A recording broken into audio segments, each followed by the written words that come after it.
So Marshall might best be known for their legendary amps, but at this point they've also made a few solid speakers and headphones that, even if you weren't into instruments and guitars, you've probably seen their stuff.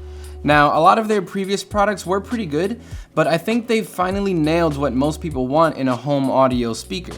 Whether it's just overall connection options or just general aesthetics, I think the Stanmore multi-room speaker has it all. But it's gonna cost you. I'm Adam Molina, and this is our review of the Stanmore multi-room speaker. It looks like you could just stick a 1/4-inch jack right into the back of it and start jamming out on your Strat. Unfortunately, you won't get that functionality here. Instead, you get a solid feeling speaker wrapped in leather with golden accents throughout. On the front, you'll find a giant logo, and though I usually hate logos on products, I can't hate on something as classic as the Marshall logo. They get a pass from me here. The speaker itself is pretty heavy at roughly 10 pounds, or 4.7 kilograms if you live in the modern world. So although you can pick it up and move it around your house easily enough, it's gonna be hard to take anywhere else. It's not meant to be moved frequently, so just pick a spot in your apartment or your living room and just leave it there. It's not like you could take it anywhere else anyway, because it doesn't have a battery and needs to be plugged into the wall the whole time. But on the bright side, its slick design is sure to look good regardless of where you put it.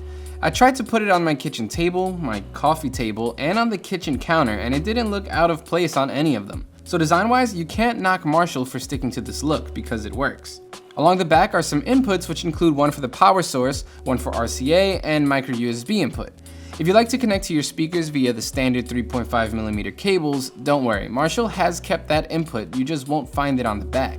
It's up top instead, next to the 4 knurled knobs and a few buttons. So we'll get into their exact function in the next section, but just know that the knobs are probably my favorite part about this speaker.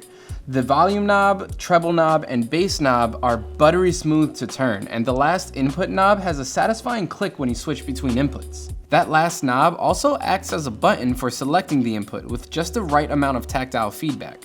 I can see why some people might not enjoy the classic design of this speaker, but as far as build quality goes, Marshall nailed it in my opinion.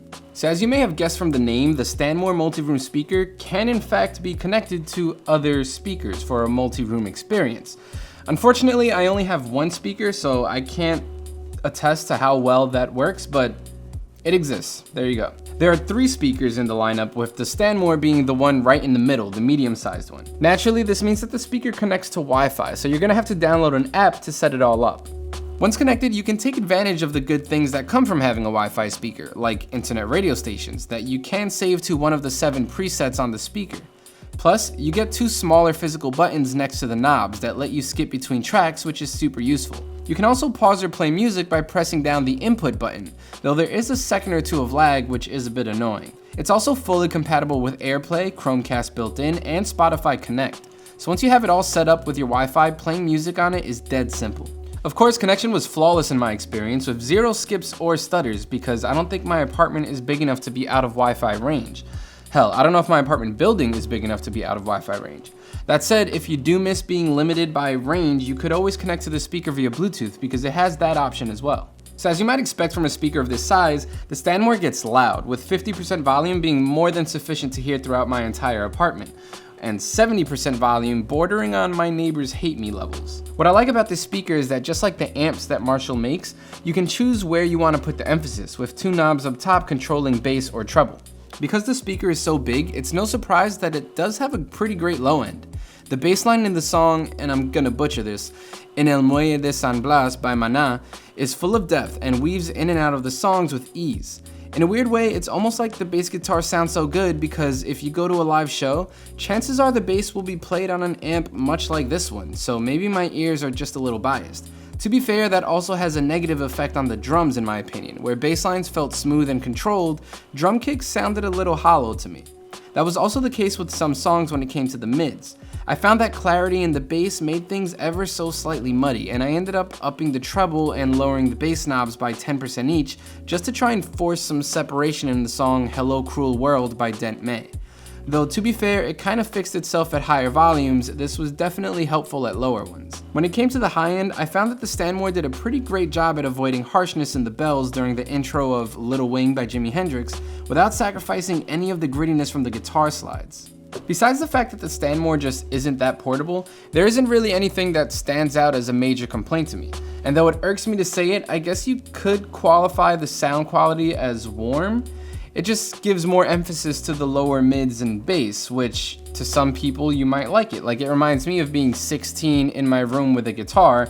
It just has that aesthetic and feel to the sound, which is not something you'd get with something like a Sonos. Whether that's a good or a bad thing, or a psychological thing, I don't know, but I don't mind it. I kind of like the sound. The fact that you can connect to this speaker via Wi-Fi or Bluetooth is a pretty big plus to me, and I also think that the presets would be super useful as long as you can remember which one is which.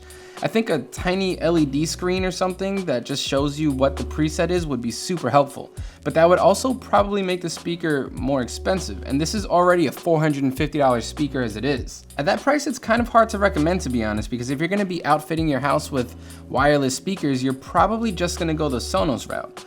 Though, to be fair, having a house full of Marshall Stanmores will make you 100% more baller in my opinion, but I can't see too many people doing that. Bottom line, I could see more people using the Marshall Stanmore as an individual speaker as opposed to a multi-room audio setup. But if you are gonna be looking into wireless home audio, they're definitely worth a shot. We're giving the Marshall Stanmore an 8.8 out of 10. And that should pretty much do it for our review of the Marshall Stanmore speaker. Thanks for watching. If you want to know more about any of the other products we review, make sure to check out SoundGuys.com. While you're here, subscribe to the YouTube channel if you haven't already, and sign up to our newsletter so you can stay up to date with all the newest reviews and audio news here at SoundGuys. Links to all of that down in the description. Also, brownie points if you hit the notification bell down there, so you'll be the first to know every time we upload a video to YouTube. I'm Adam Molina. I'll see you later.